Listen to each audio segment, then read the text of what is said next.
We had to like work really hard to figure out like exactly the points we were going to hit on. So we're going to go through a whole bunch of stuff, in regards to the plans for next year. Been working really hard in the background, and let's get into it. So, what is Gridlife? Gridlife is you guys, right? We say this every year. The community is the beating heart of Gridlife, and it drives us forward completely. And what do we aim to do?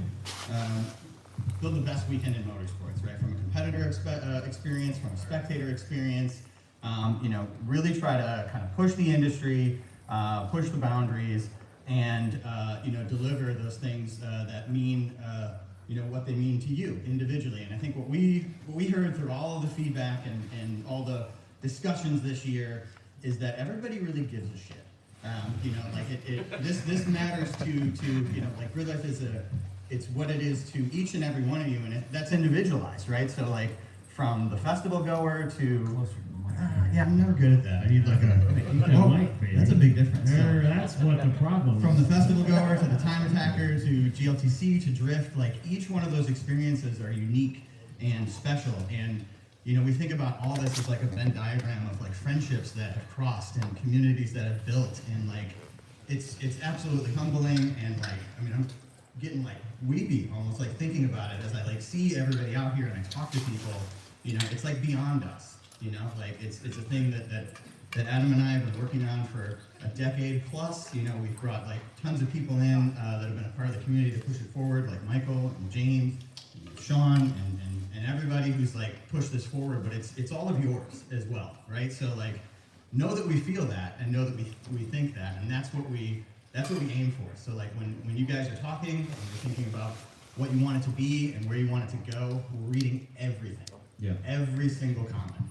So, and this is what we aim for, the best weekend in motorsports. And if you remember last year, sustainable evolution, right? There's a lot of stuff that Gridlife was and a lot of stuff that Gridlife is becoming, and we're balancing that every single decision that we make. So, and just to go like a little flair, like look what we did this year. Look what we did to the track day. So like it's ridiculous. To think about, on a Monday, and especially for those that have been with us, since the beginning or very early days, and think about, what Gingerman looked like in 2015, in 2016, like it's absolutely incredible, and we can't be, more thankful to everybody in this community, So that stage, turn one, that's so sick,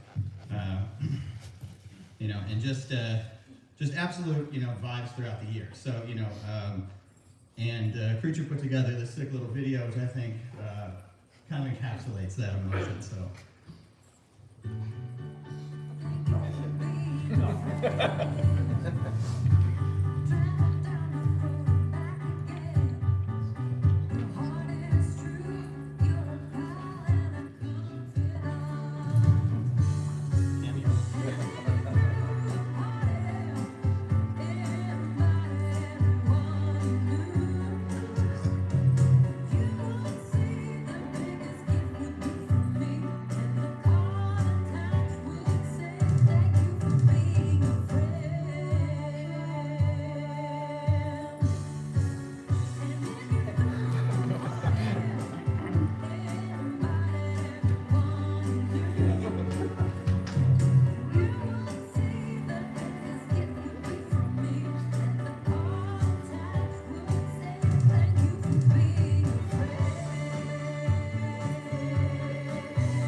This couldn't be possible without season partners, right? Without the brands that support you guys, that support us, Falcon and Toyo in the house, and like unified together too. They're in the same row, So like this is about community, and we exist inside of a hobby that is a part of a niche, and our goal is always to just kind of expand that and build this ecosystem where those that want to can build programs to support this hobby, and we can kind of keep this going and show it to more people, which is why we do festivals and try to bring, build the event that like somebody who's in this community and in this culture can bring the people that aren't, that are close to them, and show them what they do, right? And that's the goal, and that just keeps building and building. So it's absolutely incredible to have all these partners that that support this and see that vision, and are leaning in, and we can't be more thankful. So just quickly recapping like 2025, like what do we do? And I went back recently and was like looking all the way back to like 2021 and 2022 and looking at those schedules and thinking how insane those were. Yeah. They were absolutely buck wild, where we were like going from doing a NASCAR event at Road America, and the next week we're at Lime Rock.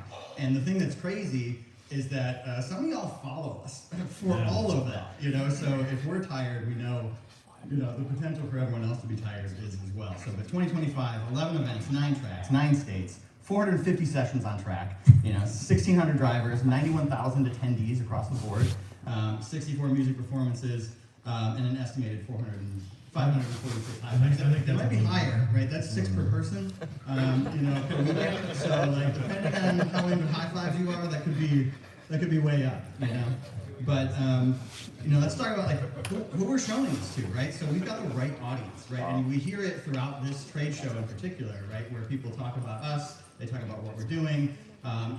We're hustling, so like I don't know if we always realize the kind of secret sauce and the magic that we've put together, but it's still, once again, it's y'all. Like that's what's like actually driving this forward. But like everybody's trying to figure out how to get new people into motorsports, and we look at our audience, we look at the heat map of where people are coming from, and we look at the age age brackets that are coming to it. It's the right mix. Yeah, we had a 12-year-old ask if he could drive yesterday, like in Gridlife. Because, that's weird. It's not, and he's totally it might not be though. Yeah, so we got to figure out because 14-year-olds drive. It's so wild. Yeah, and then we look at our attendance and we look where we're building, and like as we've been refining, particularly in what we're calling the 3.0 era or the 2.0 era of Gridlife, coming out of pandemic, like we're pushing, right? We're bringing more people to see what you guys do. We're presenting it in different ways, right? We're bringing context, to that so people understand like the cars that you're building and what you're aiming for, and all of those things, and that's the goal, So and then the presentation's getting better and better, all the time. So like looking at the content that we put together, I know that there's a lot of series that get a lot of views and things like that. But when it comes to the grassroots space, when it comes to effectively what is the hobbyist, it's wild, like the amount of exposure that we're getting for club racing, and then the broadcast as well. Every year, Kyle keeps pushing and pushing and pushing, to bring that forward. And what we really do from a concept perspective is, the paddock is community, the paddock is grassroots, the racing is grassroots, right? There is no aspirations to become a pro series. That's not our aim. Our aim is to make sure that it's great competition and great fun, right? But we want to present it as pro as possible, So that's what we've been aiming for, and this year in particular with some of the technologies and things like that, we've taken a huge leap, and it's absolutely incredible. Yeah, Kyle.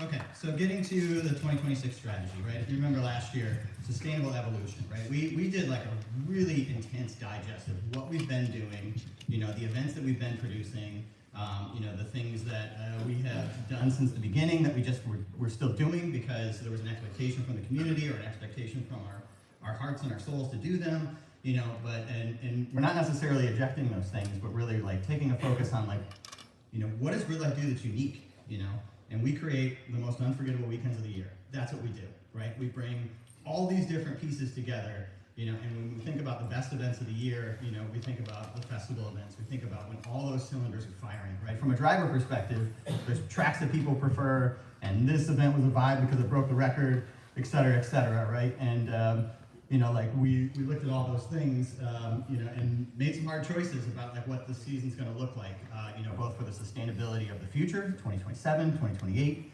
and what is manageable to like really solidify, what Gridlife is for this year. So that results in a little bit tighter schedule, 6 events, and We've always been a bit of a traveling circus too. Like for sure. yeah. Yeah. We're friends with a lot of racetracks. I mean, we're excited to move around as well throughout the future years. And the other thing that allows us to do is it allows us to like really dial in and then go back and look at the things that we want to bring back, right? And like look at them with new focus, right? Even when we talked about HPDE like fading back, the reason for that is because we lost the energy to like really produce the best DE experience in the world, right? Like, and the tracks got crowded as more series came into play, so all that stuff was kind of like back burnering, and we don't want to do that, right? We want to like, when we bring people into the community, when we produce these events, we want them to be top tier. So like this is going to give us the opportunity to breathe, and be like, all right, what's next? And for the drivers to breathe a little bit. And for the drivers to breathe too. You guys will race yourselves to death. Yeah.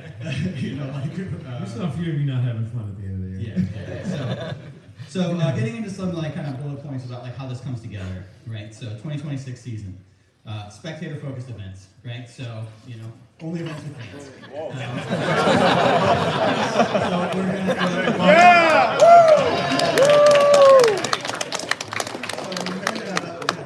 when we produce the best of the best, right? When we're putting together our greatest hits, the ones that we mentioned, in most cases have all those pieces, right? They have the ability for you to bring your family, for you to tell your friends, and like for you to be able to, like us to be able to fill the weekend for anybody from anywhere, and provide like the best motorsports experience. There's right? nothing cooler than seeing you people sign autographs too. It is so cool. 100%. It blows my mind. So, with that, it's the continuation of elevating the festival experience, right? Being able to have like these runways and like kind of these gaps. We've got a month between every event, right? So that's going to help. That's going to help us as a team, to really focus in and like build those pieces. Autobahn was a great event this year, but it came 2 weeks before Laguna, and like, God, that was a burn. For us as a team, and also for competitors, right? You're like getting close to, if you're in a championship chase and you're getting close. Yep. I know I've talked to several of you. We're like, we were almost gonna just roll all the dice and like send it. But now, if you want to go, you can plan, right? There's 35 days, between those. There's time to breathe. There's time to reset, right? And if individuals want to like do all the events now, it becomes a little bit easier in theory, right? So. But elevating the festival experience, we saw these new stages. We saw refined, map experiences with the move to Festival Hill at Gingerman, right? Like all that stuff is being considered about like how we can deliver the best experience for those that are attending and the things that they desire, and then how we can, protect that driving experience and deliver the best things for those that are competing, and like really find these places where those overlap, where we can present the best of everything to both, right? So. Enhancing the competitor experience. We talk about this every year. We're always pushing, right? From a technical perspective, we worked really hard with a previous partner on the tech side to like improve stuff. Maybe that went well, maybe it didn't.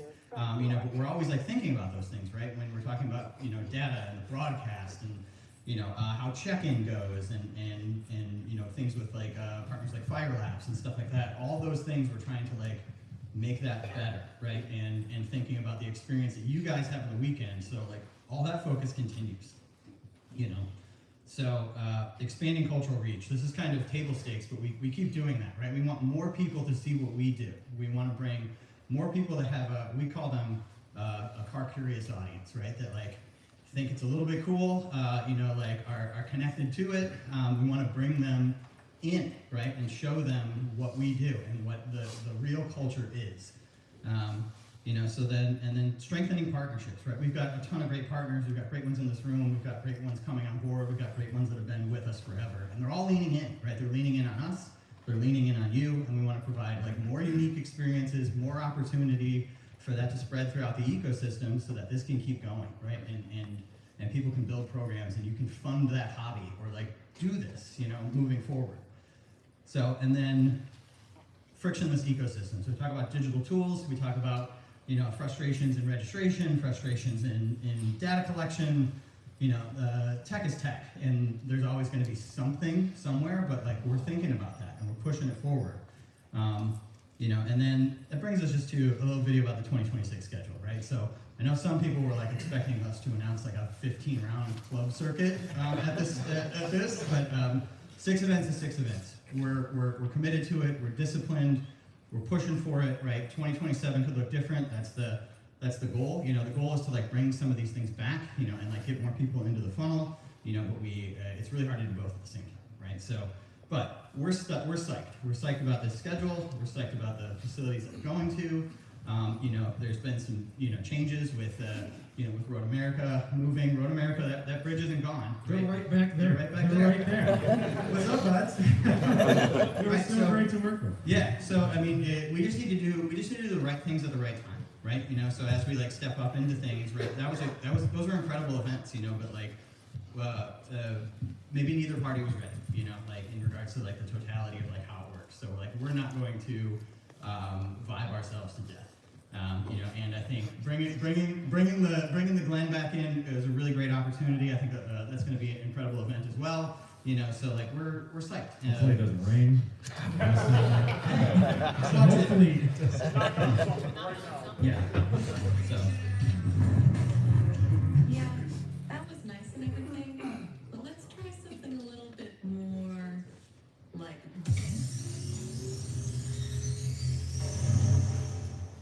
All right then, let's do it.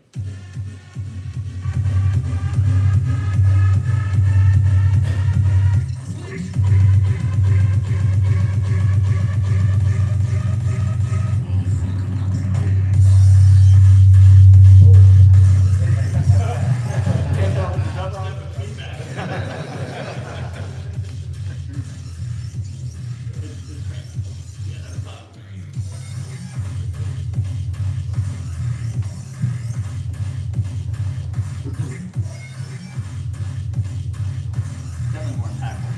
Wow.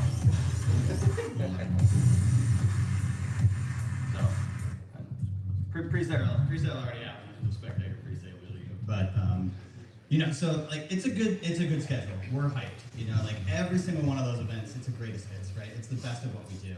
You know, and we're stoked. yeah. You know, so next I want to get into kind of motorsports and like break down each of these series. This is I hand it over to Adam. You want to stand up? I guess I could. Let's do it. I just want to say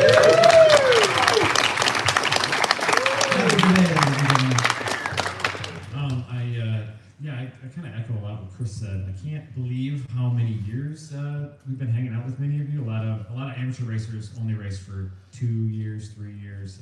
I've known many of you for 8, 7, 9, 10. Some of you for 20 years. Been coming to our original HPD events.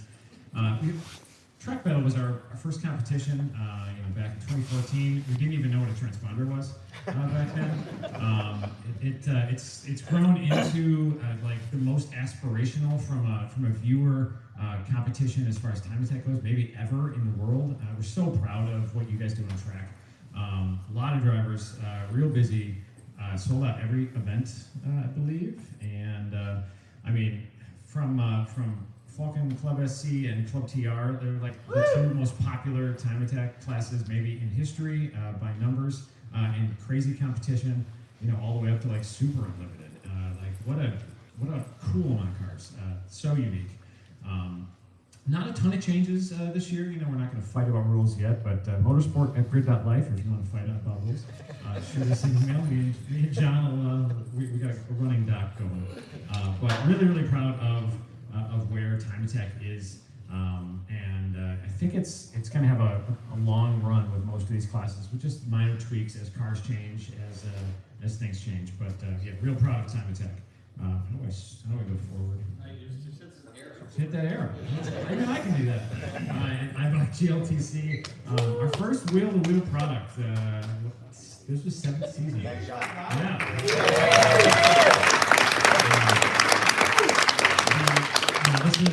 This class came about because I was club racing, and Chris and I had done a bunch of lemons, and there was like a place. There was something that needed to happen in amateur world, and that was like wheel-to-wheel racing that was followable by a spectator that was only car curious, because there wasn't 16 classes racing at once. It wasn't 40 minutes. And just really proud of the format. You know, a lot of people gave a lot of great ideas, and continuous great ideas are what will keep this class probably one of. It's like the only amateur class that like I watch afterwards. Well, I mean, I watch all of our races now, but I don't watch 40-minute races. I watch hour-long races. It's so fun. And then rolling the Rush Series in a few years ago.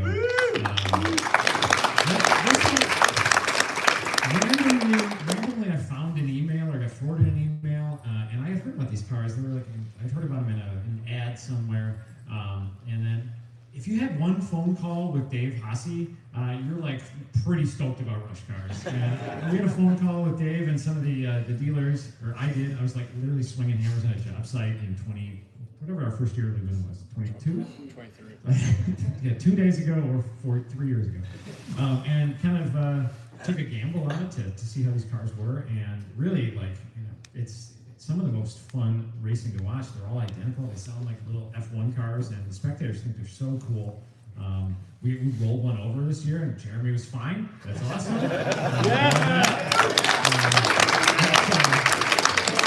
Rolling over, I'm glad he's fine. That's right. Jeremy Boyson's also ran, I think, every class in Gridlife. Like the only one. But real stoked on Rush. And Drift, I mean, we're real proud that we've been able to finagle Drift into a whole bunch of racetracks that said no. And some of them said no for years. And we also, you guys talking about... just give me a window. That we're also stoked to keep it at some of these tracks. We got a lot of pushback from some neighbors of a really fun track in Connecticut.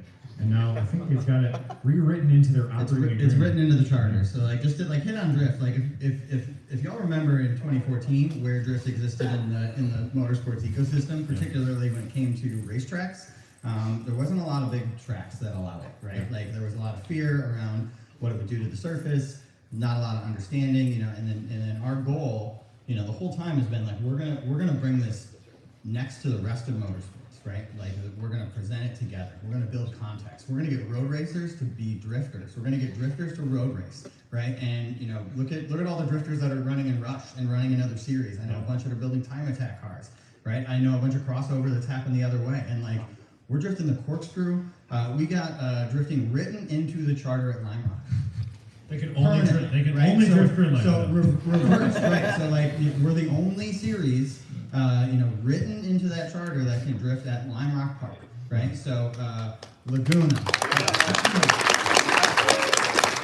don't have to worry about the noise of the smoke. Laguna, Road America, Lime Rock, Autobahn, Gingerman, Road Atlanta, full course,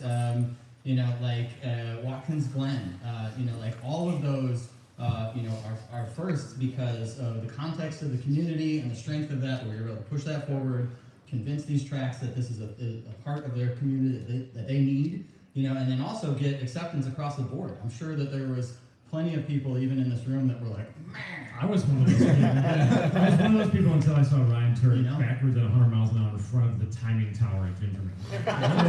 And they didn't crash. And that's it. It's context, right? It's not happening over there. It's happening here, where I understand it. So we couldn't be more proud of Drift being a part of our community and what we're able to do, and the things that we're doing this year with Drift, right? Drifting at every event, and then every event that we can, 2 surfaces, right? So that's happening at CMP. We've got car track and big track, so I'll focus on seat time for that community, for those drivers. At the Glen, we're going to be building, it's going to have kind of a skid pad area or a flat lot plus the big track, so anywhere that we can, 2 surfaces, so trying to solve for seat time and all that stuff. So and it's really fun to watch, as I go around the paddock, getting yelled at or yelling at people or whatever we do. It's super cool to see people get brought to the racetrack because there's drifting, and then you see very people that are into cars but not really into cars, and then they walk around your pits and it's just it's too much for some people, and it's so cool to see spectators learn about amateur grassroots racing, and Drift really helps bring those people in, which is super cool. So. And GLGT, our first year of this was the first request we got. I think it was from Mike Puglisi or somebody. Immediately when TC was announced, when are you gonna have a higher horsepower class? So first year of GT really laid the groundwork, I think, for some super unique builds that are coming and showed up. I mean, we got carbon fiber garage built Mustangs, TCR cars, so fun, and really excited about about the future of this class? Yeah, Okay. go ahead. So we've got as we push this class forward, right? We talk about partners leaning in. We talk about the things that we want to do to push this forward. We think this is going to be a big year for GT, right? Yeah. We definitely towards the end of the year saw a lot of people like gaining interest in it, right? The fields were pretty good for a first year, and then they increased and got stronger, and more people thought about it as they understood what it was, and they thought about how they could apply their car to it. So we're super stoked, to bring Toyo into the mix to really support this series and take it to the next level. So we're announcing GLGT Spec Tire, the Proxys R, as the spec tire for GLGT.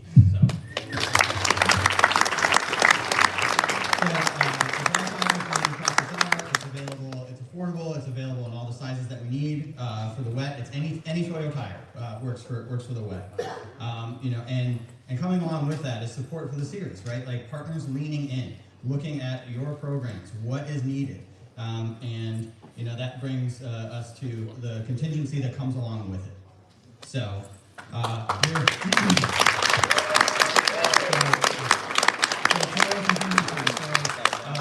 super strong contingency. Like thinking about like the most expensive parts of what you guys build in your programs, all those consumables, tires are a big piece of it, and you guys are racers, so like you're gonna overspend, and get new sets all the time and cook yourself to death, until you realize you're dying.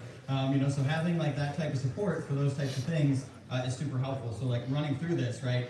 25 plus in class, that for first, that's $900, $550 for second, $450 for third, $250 for fourth, and then 3 people in the rest of the field, $200. This is all in Toyo bucks, redeemable at any one of the approved places where you can get those. So that's motorsports dealers specifically, right? So and then that goes down the road, right? 15 to 25, and even down to 1 to 14. So there's dollars happening at every race, as this series builds. So that's a huge commitment.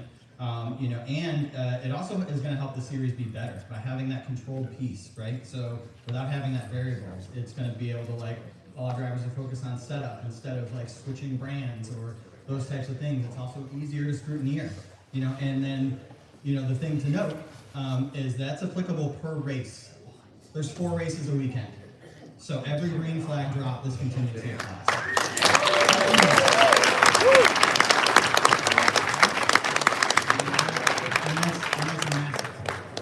That's massive. So, super stoked. Huge round of applause for Toyo bringing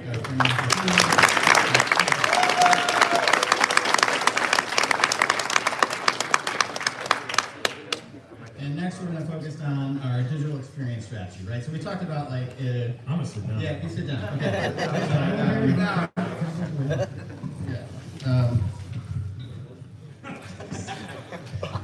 Okay, so we've always been tried to be tech first, right? In broadcast, in esports, in streaming, in technical stuff, the way we manage data, the way that we present this stuff. We've always tried to like be on the bleeding edge, but we're also grassroots, right? So we bootstrap it, right? We put these pieces together. The last few years we've had a technical partner in Torque Hub. A lot of tech. Oh, we get kicked out? No, someone leaning. It's okay. I'm not calling you out.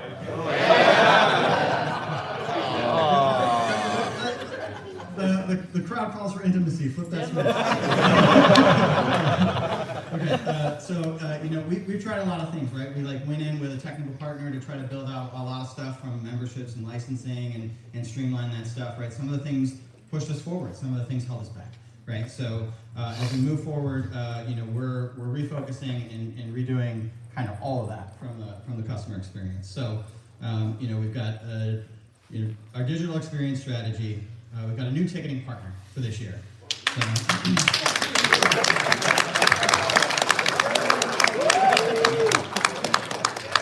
We've got a new digital hub experience that we've been working on. So, round of applause to Kyle.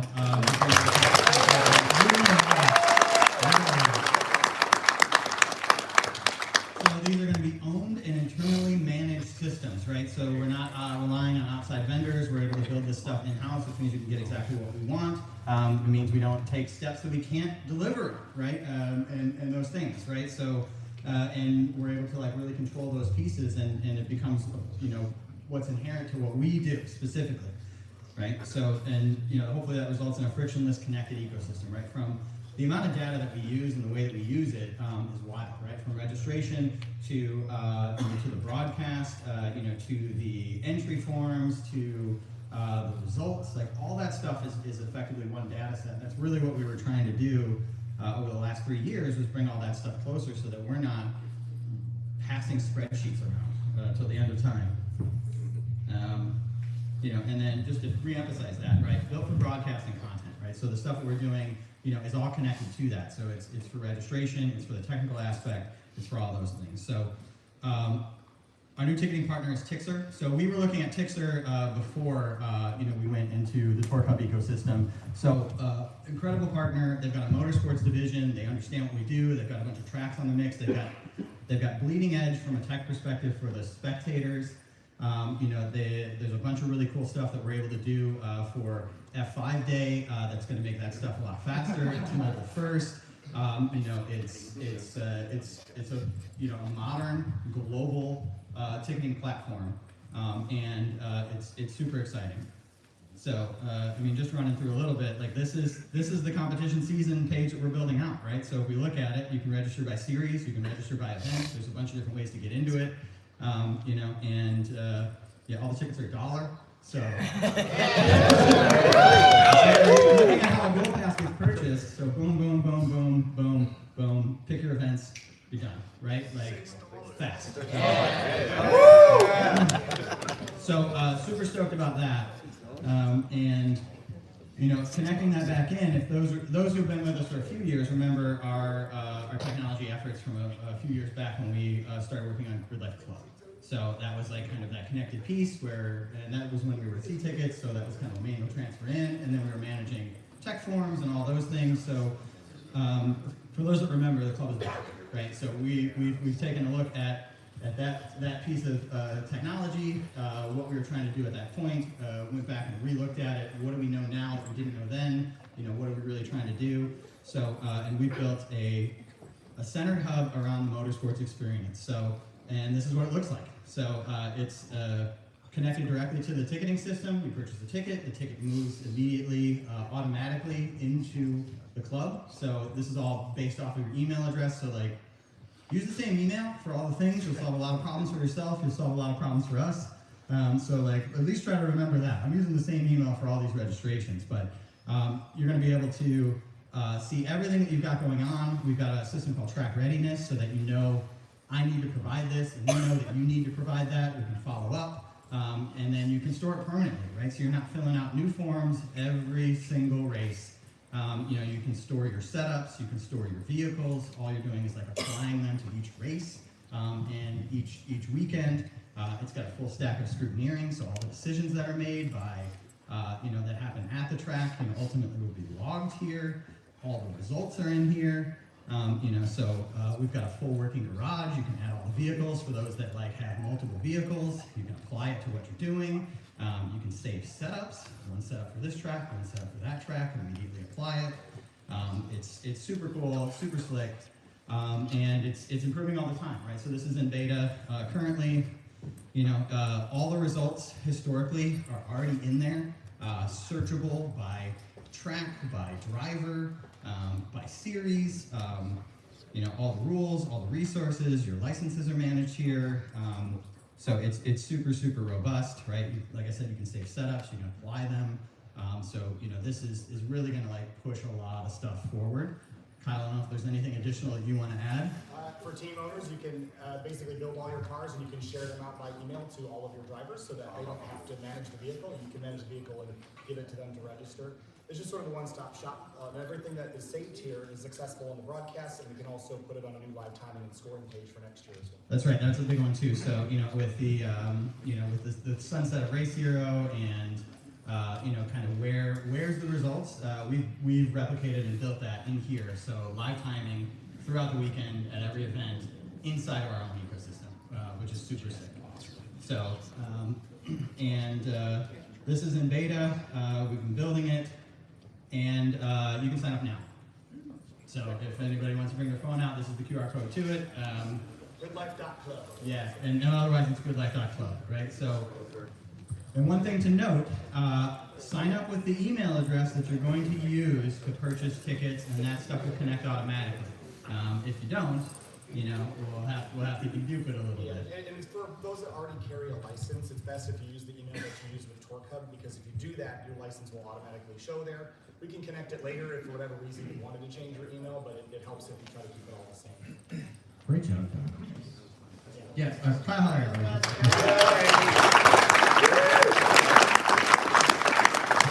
When did you start building these? The day after the Amazing. Okay, so I've got a few more slides left. Let's talk about memberships, right? So we launched memberships last year. Part of the technical piece of that, right, is that it was all supposed to be connected, right? We're supposed to be able to like pull this information, ship things out easily. As it turned out, all this stuff was really, really hard, to do, right? Like a whole bunch of hangups, a whole bunch of things, So when we're looking at memberships, it's a relaunch for 2026, right? We have intentions with it. We have a bunch of things we want to get into it. We have a bunch of things that we weren't able to get to, right? So that's on us, But for all people who secured memberships last year, those are going to automatically renew through 26, right? So that just carries 1 year forward. Another thing that we've learned, we learned a lot last year, right? So all that stuff's detached from sales.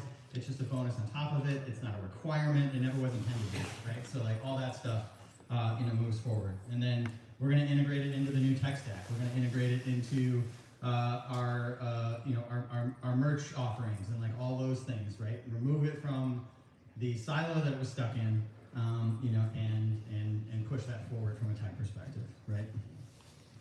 So another thing that was new last year, which there was a lot of new stuff, was our competition license, right? So for our first year, we had a pretty good adoption on licenses, part of the requirement, right? We had some things that were attached to memberships and things that weren't, and some things that were attached to sale and some things that weren't. So we're just simplifying all of that. So like the license is the license, and those renewals are going to start at $69.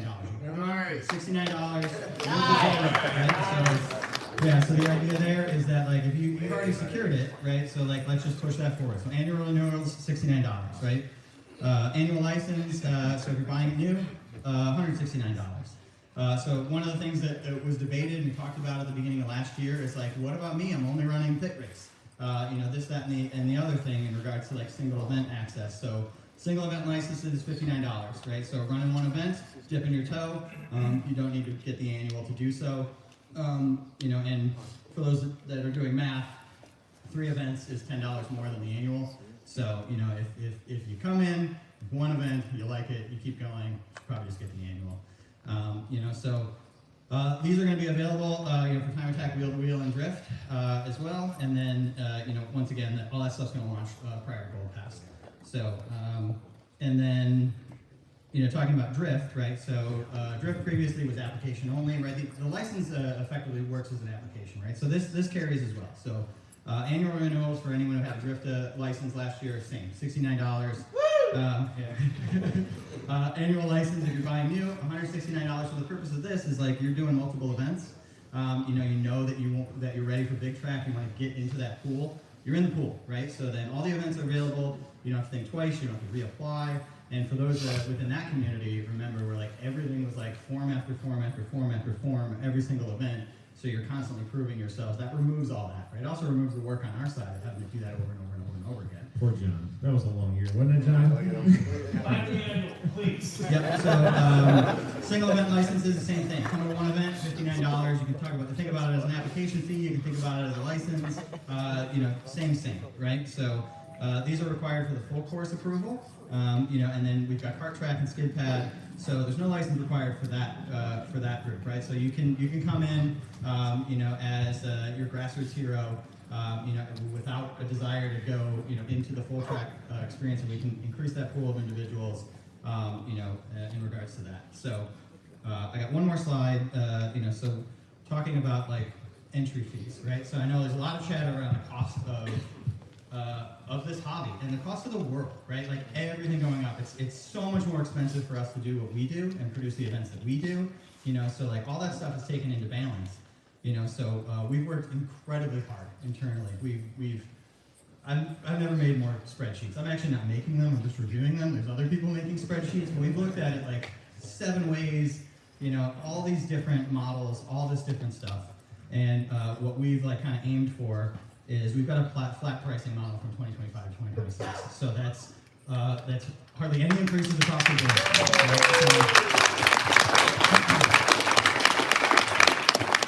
So the events that were the more expensive events remain the same. Everything else remains the same. It's minimal across everything. So that's the aim, right? We want to keep people in this ecosystem. We understand how expensive everything is. We understand that the increasing cost of the hobby, and I don't know if there's anything you want to add to that. There's a couple that might go down. We're working really hard with partners to try to get some title sponsorships for series and things of that nature to help keep costs down. That's one way we can isolate the drivers from this.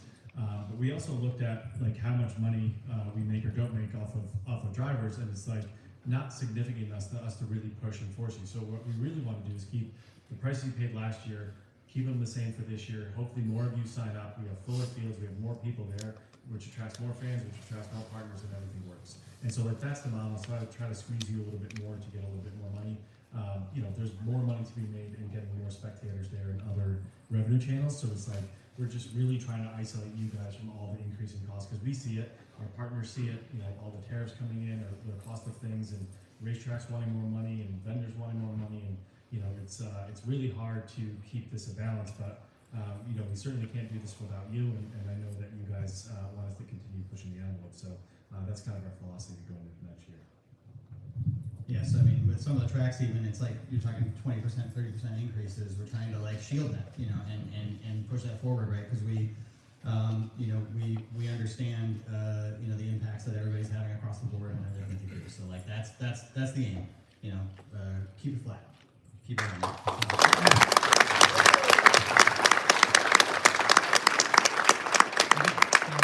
I got one last slide. Let's talk about the on-sale dates for this year's season. So, last year, memberships were attached to Gold Pass, some different things of that nature. All that stuff's detached this year, right? So we do have a new type of on-sale. So we're going to start with the season pass, right? So this is all 6 events. Those that are chasing the championship, those that are committed, to running with us, those that are in for the season, right? So the season pass is going to be available first.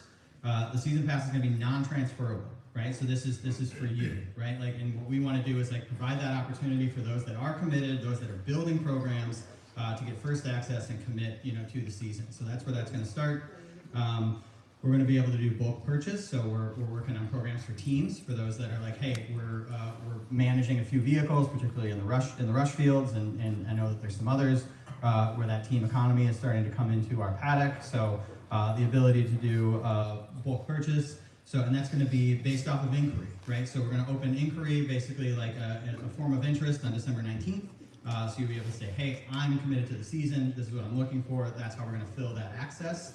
And then all this stuff is going to go on sale in the new year. And then Gold Pass is going to be on sale January 9th, right? So, yeah, so Gold Pass is 4 events or more, right? So that's how that's going to be structured, as it always was.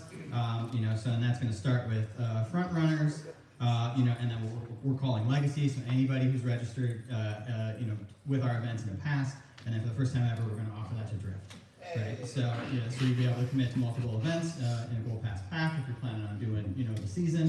So that's going to come into the mix, right?